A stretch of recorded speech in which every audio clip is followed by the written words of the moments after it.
आप सभी को जय मसीह की। आज परमेश्वर के वचन में आप सभी का स्वागत है। और आप जब परमेश्वर के वचनों की आशीषों को प्राप्त करें, आप इसे लाइक, शेयर और सब्सक्राइब करें और परमेश्वर के वचन की आशीषों को औरों तक पहुंचने के लिए सहायता करें।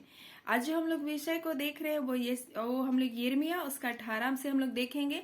और इसमें परमेश्वर के हाथों में बने रहने के विषय में है। और परमेश्वर के हाथों में जब है तो परमेश्वर आज अपने वचनों से हमें बातचीत करना चाहता है। परमेश्वर आपसे प्रेम करता है और नहीं चाहता कि आप परमेश्वर से दूर चले जाएं। और परमेश्वर इसलिए आज अपने वचन के द्वारा आपसे कुछ बातों को बताना चाह रहा है। वो बताना चाह रहा है, एक यिर्मयाह को बोलता है कि चल तू कुम्हार के घर में जा और मैं तुझे अपना वचन को क्या करूंगा, सुनाऊंगा। और तब यिर्मयाह उठता है और कुम्हार के घर में जाता है और देखता है कुम्हार चाक पर मिट्टी का बर्तन को बना रहा है। और जो बना रहा था तो वह बर्तन क्या हुआ, जैसा बनाना चाहता था वैसा बर्तन नहीं बना और बर्तन क्या हो गया, बिगड़ गया। तब उसी मिट्टी से कुम्हार ने अपनी समझ के अनुसार दूसरा बर्तन को बना लिया।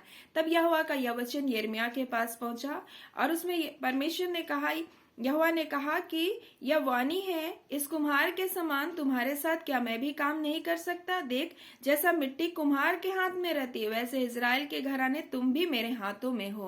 और जब हम परमेश्वर के हाथों में हैं, परमेश्वर से हम दूर नहीं जा रहे हैं, किसी भी परिस्थितियों में, किसी भी चुनौतियों में, किसी भी हार में, किसी भी निराशा में, तो परमेश्वर हमें अपनी इच्छा के अनुसार दूसरा बर्तन बनाने के लिए परमेश्वर तैयार है। और परमेश्वर कभी भी हमें तुच्छ नहीं जानता, परमेश्वर कभी भी हमें नहीं छोड़ता है। और हम लोग उसको भजन संहिता उसका 51 उसका 17 में देखते हैं, जब परमेश्वर का वचन कहता है, टूटा मन परमेश्वर के योग्य बलिदान है। हे परमेश्वर, तू टूटे और पीसे मन को तुच्छ नहीं जानता। और जब मैंने ये बहुत समय पहले इस वचन को जब मैंने गहराई से देखा तो मैंने देखा परमेश्वर तो कोई भी बलिदान जो होता है वो बहुत अच्छा बलिदान को चाहता है, कोई भी खराब सा बलिदान को नहीं चाहता। फिर एक मनुष्य का टूटा जीवन कैसे आपके लिए योग्य बलिदान हो सकता है। इस संसार में टूटी हुई चीज को कोई भी रखना पसंद नहीं करता। इस संसार में कोई भी खराब चीज को अपने पास रखना पसंद नहीं करता। लेकिन वो परमेश्वर है जो हमसे प्रेम करता है। वो परमेश्वर है जो हमसे कहता है कि तुम्हारा टूटा हुआ मन ही मेरे लिए योग्य बलिदान है। मैं तुम्हारे टूटे और पिसे हुए मन को क्या नहीं करता हूँ, तुच्छ नहीं जानता हूँ। और कुछ पिछले समय में जब मैंने एक वचन को बताया तो उसमें लिखा था कि जो दुखी लोग होते हैं वो सुखियों की नजर में कैसे गिने जाते हैं, तुच्छ गिने जाते हैं। वैसे ही जब एक टूटा हुआ हृदय का व्यक्ति होता है, एक टूटा हुआ जीवन होता है, एक त्यागा हुआ जीवन होता है, उसको लोग कहीं ना कहीं किसी न किसी रूप से क्या करते, तुच्छ जानते। लेकिन हमारा एक परमेश्वर है जो कहता है कि मैं टूटे और पिसे मन को तुच्छ नहीं जानता हूं, वो मेरे लिए योग्य बलिदान है करके कहता है। और यिर्मयाह के इस वचन के अनुसार परमेश्वर भी कहता है, तुम मेरे हाथों में है। अगर मैंने तुम्हारी हानि की ठानी भी है तुम्हारे बुरे काम को देखकर, पर अगर तुम पश्चाताप करोगे तो मैं तुम्हारे जीवन को फिर से ज्यों का त्यों कर दूंगा। मैं तुम्हारे जीवन से विपत्तियों को हटा दूंगा। वैसे ही अगर तुम सुख को भोग रहे हो लेकिन गलत काम को कर रहे हो, पाप और बुराई को कर रहे हो, अगर पश्चाताप नहीं कर रहे हो,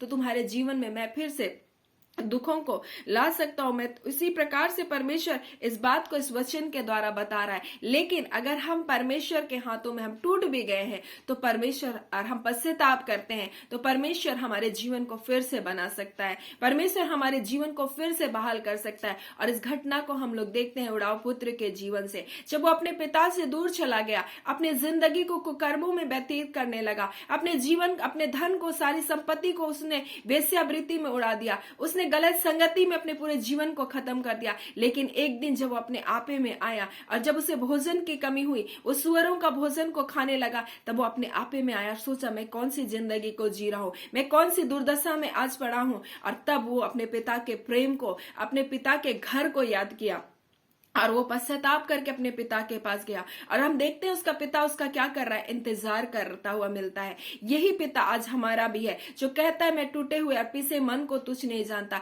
तुम भी मेरे हाथों में हो। अगर तुम बिगड़ भी गए हो तो अगर तुम मुझ में हो तो मैं तुमको क्या कर सकता हूँ, बना सकता हूँ। इसलिए आज परमेश्वर से आप दूर ना जाएं।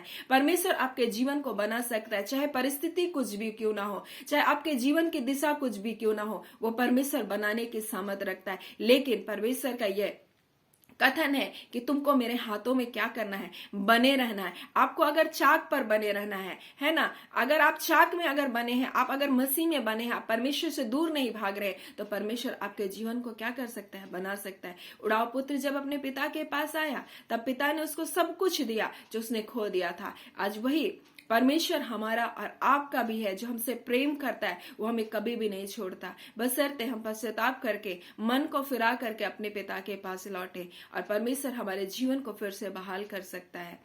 परमेश्वर आज अपने वचनों के द्वारा आप सबको बहुत ऐसे आशीष दे। आमीन। आइए हम प्रार्थना करें। प्यारे पिता परमेश्वर, आपका धन्यवाद करते आपके बेटे यीशु के नाम से पिता। आपका धन्यवाद करते सुंदर सुबह के लिए, आपकी दया, आपका अनुग्रह के लिए पिता। आपका धन्यवाद करते आज के अलौकिक दिन के लिए पिता। हम सब अपने जीवन को प्रभु आपके हाथों में समर्पित करते हैं प्रभु जी। हम सब के जीवन प्रणात्मा को आपके हाथों में सौंप देते हैं। आपकी दया, आपका अनुग्रह पिता हमारे जीवन पर बना रहे पिता। आपकी कृपा दृष्टि आपके लोगों के जीवन पर बना रहे प्रभु। आज के दिन के पिता परमेश्वर प्रभु जी, हर एक भलाई को प्रभु जो आप हमें देने जा रहे पिता, आपका धन्यवाद। अद्भुत सुरक्षा जो आप हमें देते हैं पिता, आपका धन्यवाद। आपका प्रेम को पिता जो आप हमें देते हैं पिता, आपका धन्यवाद। हम भी आपसे प्रेम करते हैं खुदावन परमेश्वर। आप भला परमेश्वर है प्रभु जी, आप अच्छा परमेश्वर है पिता। जैसा पिता अपने बच्चों को प्रभु ताड़ना करता है प्रभु, हाँ पिता परमेश्वर, ताकि उन्हें बुराई के मार्ग से बचाए, वैसे खुदावन जब दुख और तकलीफ और निराशा और हताशा और टूटापन का जीवन आता है खुदावन, उन बातों के लिए आपका धन्यवाद करते हैं खुदावन, क्योंकि इस बात से आप ये बताते हैं खुदावन कि आपसे ज्यादा प्रेम इस संसार में कोई भी नहीं कर सकता। आपसे ज्यादा चिंता करने वाला हमारा कोई भी नहीं है पिता। और पिता परमेश्वर, ऐसी बातों को प्रभु जो आज आपके वचनों के अनुसार आपने बताया पिता, आपका धन्यवाद करते हैं, क्योंकि आप पिता परमेश्वर मनुष्य का टूटा हुआ हृदय आपके योग्य बलिदान बन जाता है खुदावन। और पिता परमेश्वर, आप उसे एक आदर का पात्र बना देते हैं खुदावन। वो बिगड़ भी जाता है खुदावन, फिर भी आप उसे बनाकर प्रभु अपने नाम की महिमा उसके जीवन में प्रकट करते प्रभु। आप वो परमेश्वर है पिता। हम आपका धन्यवाद करते आपके प्रेम के लिए, आपकी दया और आपका अनुग्रह के लिए, जो आज के दिन आपके लोगों के लिए है पिता। आज पिता यीशु के नाम से हर एक लोग रिसीव करते हैं परमेश्वर पिता, आपकी भलाइयों को प्रभु जी, आपकी चंगाइयों को प्रभु जी, आपके जय, आपके छुटकारे को प्रभु हर एक के जीवन के लिए प्रभु जी लेते हैं पिता। आज पिता हर एक के जीवन पर अपनी आशीष को दीजिए प्रभु जी। हर एक जो निराशा है प्रभु, एक आशा को पाए, एक जय छुटकारे को यीशु के नाम से पाए प्रभु जी, और एक बड़े बल से प्रभु जी आज के दिन को शुरू कर सके प्रभु जी। हर एक दुर्बलता, हर एक कमजोरी, हर एक निराशा, हर एक हताशा यीशु के नाम से उनके हृदय को छोड़ करके जाने पाए, क्योंकि आप परमेश्वर अपने बच्चों को दोबारा बनाने की ताकत रखते हैं प्रभु जी। हाँ पिता परमेश्वर, आपका धन्यवाद करते हैं। प्रार्थना यीशु के नाम से मांगते, दया सुने, अनुग्रह से ग्रहण कर लीजिएगा। आमीन। परमेश्वर आप सबको बहुत ऐसे आशीष दे। आमीन।